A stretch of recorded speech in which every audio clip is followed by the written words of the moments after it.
Welcome back, everyone. This is Mike Zero here once again. If you guys are new here to the channel, do make sure to subscribe to see future Star Wars content. Thank you also very much for the kind support. It is greatly appreciated. Today, we are going to be discussing the Obi Wan Kenobi solo film, and we have Vahn with us once again. Say hello. Hey, Mike. How's it going, everyone? I'm ready to come back and talk Star Wars with all you sweaties. Heck yeah. So, we have always been talking about this, Vahn, right? About yes, the absolutely. Obi Wan Kenobi solo Star Wars film starring Ewan McGregor, because obviously, if they're going to make an Obi Wan movie, it has to have Ewan return. Yes, absolutely. So, we want to start off, before we go into some story speculation, we want to go into the evidence that supports that an Obi Wan Kenobi solo film is to come at some point in time in the future. Yes. So, yeah. I mean, it's interesting stuff indeed. I mean, we have heard many things that support this, that it's going to come out. Yeah, I think for that, sure. number one, the biggest thing is, I don't know if you picked up on the story by starwarsnewsnet. Yes. Big leak. Very reliable website, I must add. Yeah, I know the guy, so it's, very trustworthy. So, they had a source who told them that Disney fully intends to develop an Obi Wan Kenobi solo film. Oh, absolutely. Like, I mean, from the beginning when they were announcing all the anthology films, the biggest rumor and the biggest ones that everybody always wanted was Boba Fett and Obi-Wan. There were rumors of other things like a Yoda and other things, but the two primary ones that everybody wanted was the Boba Fett movie and the Obi-Wan film. And, you know, that big scoop from starwarsnewsnet said that, don't worry, we're going to get both of those. And, you know, you did the story about Boba Fett in the Bounty Hunters movie, which I can't wait for. But, yeah, it's all, the evidence is right, it's pointing all towards it. Right, my friend, you might have seen this interview, my friend Steve Weintraub from Collider interviewed McGregor about what he thought about returning for, Yes, he was interviewing Ewan in his hotel room during the time. About during his film American Pastoral, and he was asking him, "What have you met with Kathleen Kennedy? Do you want to return and swing the lightsaber again?" And he's like, I would love to do that. Then the story that I think we would do is between episode 3 and 4 naturally, but he kept pushing him. Steve kept pushing him. He's like, "Have you met with her, Kathleen Kennedy? Have you talked about that?" And he sort of stuttered, and he's like, "I'm not sure I'm at liberty to say, really, and we all know, we all know he's met with them. Because regardless of what people think about the prequels, we cannot deny that one of the best things to come out of the prequels was Ewan McGregor as Obi-Wan. Ewan McGregor's performance as Obi-Wan. Yeah, right? Everybody... I can't stress this enough, guys, how great of a role he really delivered. Yeah, and everybody's for it, and everybody wants to see that. And I think now with Hayden Christensen returning to Star Wars Celebration, the prequels are getting more respect that they deserved, that I think people should have had for them years ago. Yeah. But, all the evidence is pointing towards it. He's been doing a lot of interviews, and he jokingly said on Kimmel that, it's like I'm begging for a job from Lucasfilm because all these people are asking me about... All these people are asking me, and he's like, I have to be completely honest. I have no updates about it right now, but I would love to do one. But we know that he's met with them because he's most certainly met with Kathleen Kennedy. Absolutely, without a doubt. His voice appears in Episode 7, The Force Awakens, in Rey's Forceback Vision, and we also have big leaks and rumors of him appearing in Episode 8 as a Force Ghost or Episode 9. Of course. Yeah, we have all these things that are pointed towards it. And recently, Kathleen Kennedy was interviewed about and asked, "When are we going to get the announcement of the next anthology film?" She said, "We're hopefully going to get one in June." She said, and she said, "What directors do you want to work with in the future?" And she's like, "Well, I really had an outstanding time working with Gareth Edwards, and I cannot comment that if he will come back to work with us, but he's a guy that I'm keeping my eye on to return to direct another movie." Mm-hmm. And for a long time, when the movie was first rumored to happen, we had rumors of Jon Favreau directing it and all of these other things.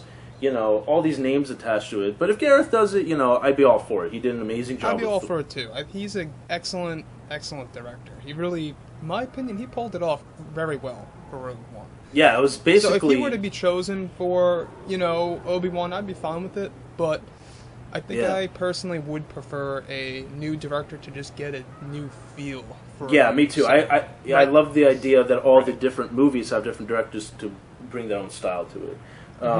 And then we had another story that came out, or a scoop. You might have heard about this too, that Omega Underground reported that there was a potential new screenwriter for an anthology movie coming out. And I have no doubt in my mind that's the Obi Wan film, because, you know, as Star Wars Newsnet reported, that's the one that they really want to push. They even said, hey, don't worry, you're going to get that Boba Fett, you know, Bounty Hunters movie, and we're going to see future installments, but until after Episode 9, their focus is going to be mainly on anthology films and most likely live-action television. But yeah, man, I have no doubt we're going to see Ewan back in this role. Everybody wants it. There's rumors of a trilogy even happening. You know, it's funny you say that, because Ewan McGregor, he said that in the interview jokingly. Yeah, but he kept pushing it. Right? Yeah, he's like, maybe there's even a trilogy. You know, he's like, you know. Yeah, and Frosty was laughing about it, but, you know, he's but it wouldn't be out of the box to assume that we're going to get that, you know, and I think to be honest, as weird as this sounds, as much as I'm looking forward to Episode 8, The Last Jedi, and Episode 9, the one that's high up there that I'm really anticipating, along with those two movies, is Obi-Wan. My excitement for the Obi-Wan film is as high as the episode films coming. Of course, I'm totally with you on that, because I think we all have always wondered what it would be like to experience a film set in between, you know, Episode 3 and 4. Revenge of the Sith and A New Hope. On a specific character. That's such a major character, I must add. I mean, it would truly be an experience. I think that the only thing that they would have to work out is how they would throw in some action, because a lot of us Star Wars fans, we know that we love action. Absolutely. And I just don't know how it would work if it were to be a completely mellow film, which, hey, I'm all for that. I'm into the mellow films.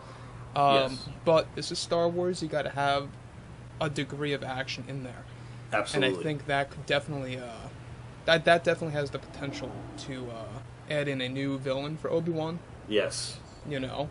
But which leads us into the speculation part of this. Of course. Part of the show about what. Let me ask you first. What do you think the story is going to be? I have big ideas on this. Let's hear what you have to say about it first. I think a big piece of it is going to have to do with Obi-Wan's number one enemy. And when I say that, I mean his mentality.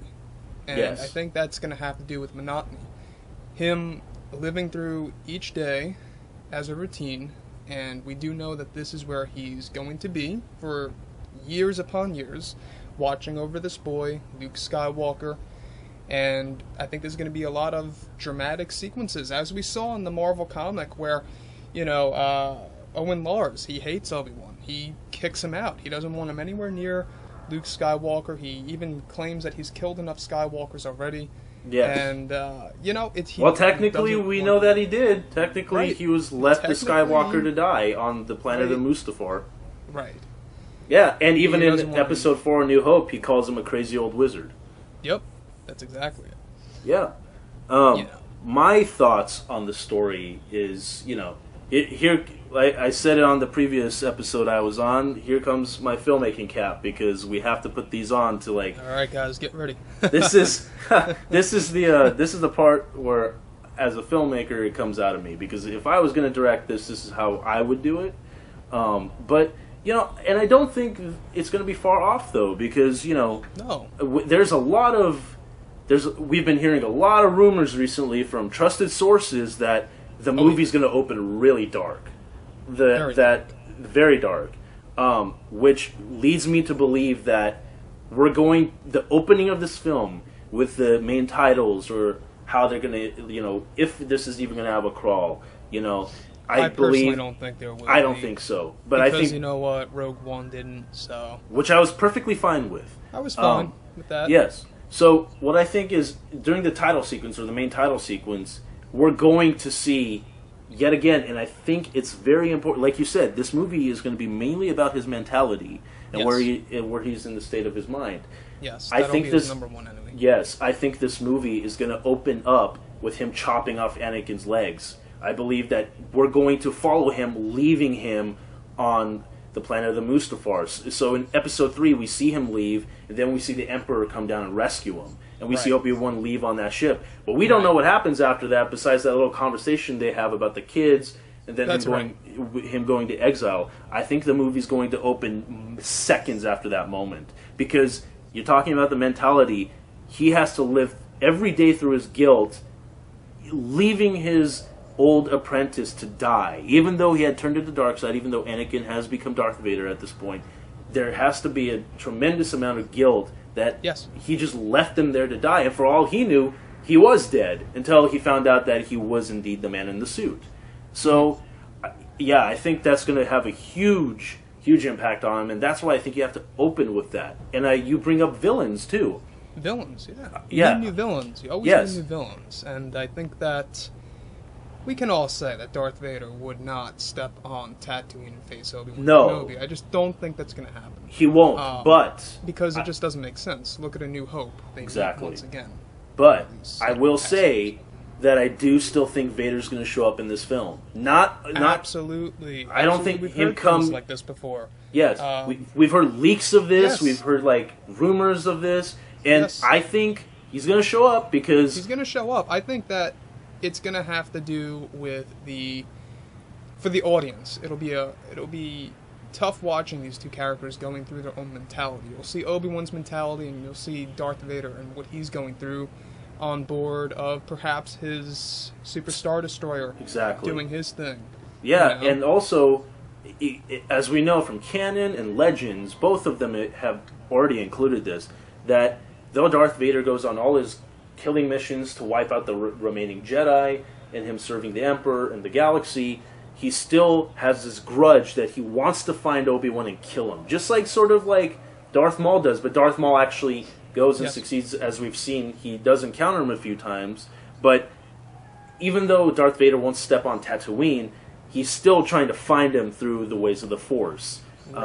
Because his grudge is still to kill the man that left him to die. That's right. And just like Rogue One, I believe if Vader shows up, it's going to be for 5 minutes. He's not going to be the main focus of the movie, but you need to establish that relationship again, and you have to establish that Vader still holds a huge grudge on Obi-Wan for letting him to die there. Right. Now, since we're on the subject of returning characters for the Obi Wan Kenobi solo film, what's really interesting is at the very end of Revenge of the Sith, Yoda informs Obi Wan Kenobi that he has gained the ability to commune with his old master, Qui-Gon Jinn. Yes. And I think that when Yoda says at the end of Revenge of the Sith that he is going to train him, he's going to teach him how to do this, I think that it would be so amazing to have not Yoda come in visually perhaps, but Yoda's voice through Obi-Wan on Tatooine, teaching him how to commune with Qui-Gon Jinn, and we could even have the reappearance of Qui-Gon Jinn as a Force ghost. Absolutely. Where maybe in the first and second act, Obi-Wan Kenobi has this very tough situation where he's having a lot of trouble gaining this ability. Yes. And then by Act 3, he successfully is able to use it, and he, once again, is able to see his master, and that's when he guides him. And he tells him where to go and what to do and what the right thing is to do here. So I think that's a great opportunity.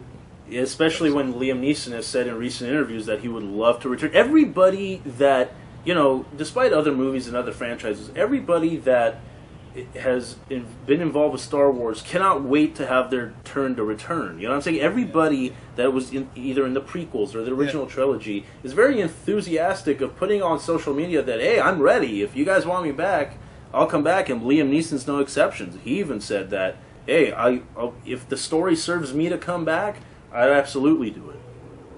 Absolutely.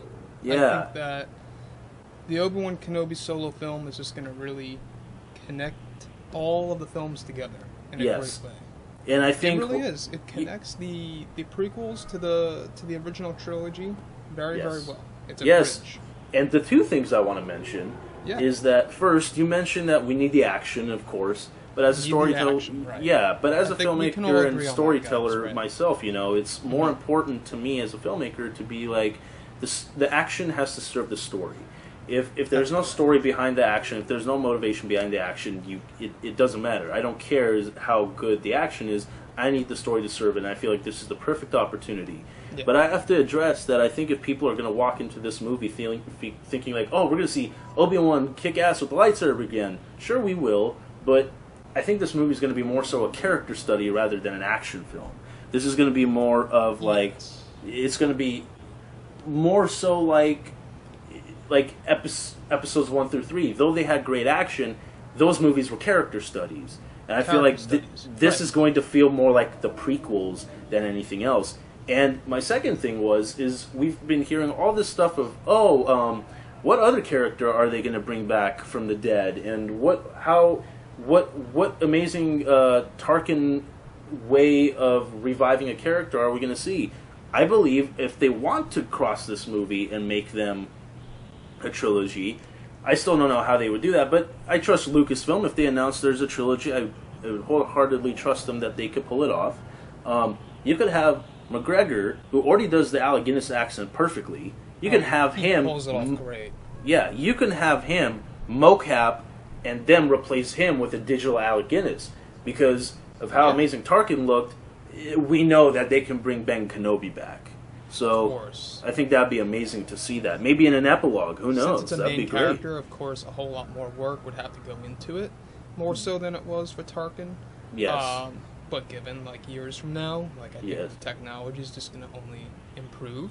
Yeah. And I think that we're going to see some very amazing things in the future to come. I think that in future Star Wars anthologies, they're going to really embrace that technology of bringing back these old characters and CGIing them in, where it looks seamless. You know, they could really pull this off for Obi-Wan.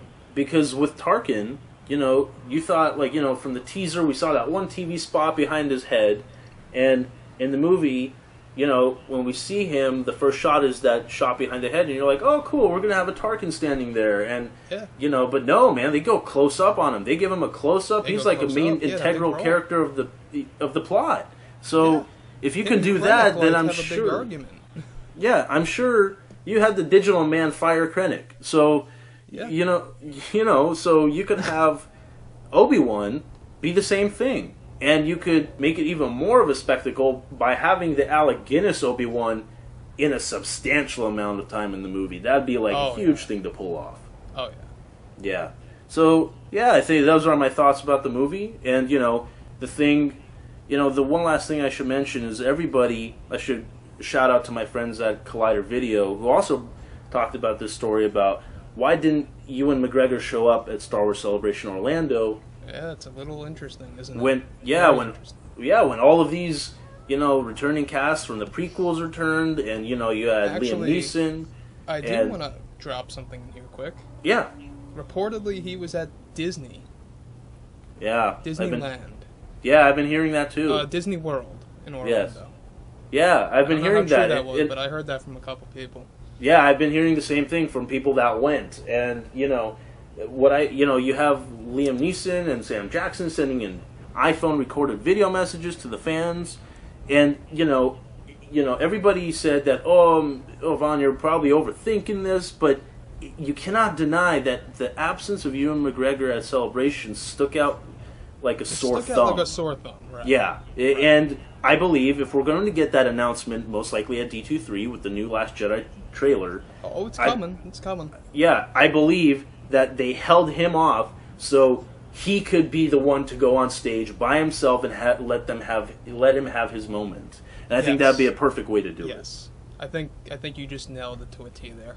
That's exactly it. And you know how they do it at D23? We have the directors and the actors come out and announce the movie, so they can bring him out and he announces the movie. And everyone would be like, we'll they couldn't do that at Celebration because it was all focused on Last Jedi. Yes, absolutely. Yes, there were talks that this was going to happen back then, but it didn't. I'm kind of glad it didn't. You know, I'm glad it didn't. They may have tried to, but then they backed out. Yes. And, you know, I think it's a good choice to do it at D23. Absolutely. Have him have his moment. Yes. So, yeah, I think that's about it, Vaughn, right? Yeah, that's right. I think that's all we got. So, yeah, guys, let us know what you think about, you know, the evidence that supports of the upcoming Obi Wan Kenobi solo film, and what do you think about these story speculations that we have gone over? And, yeah, what do you feel about Obi Wan Kenobi solo film as a whole? So, drop a comment below, let me know what you think about that. And if you guys did enjoy the content for today, do make sure to drop a thumbs up on this video to support the channel. And Vaughn's channel will be linked below in the description, as well as his Twitter. And, yeah, that's about it, guys. Hope you all enjoyed, and we'll see you guys next time.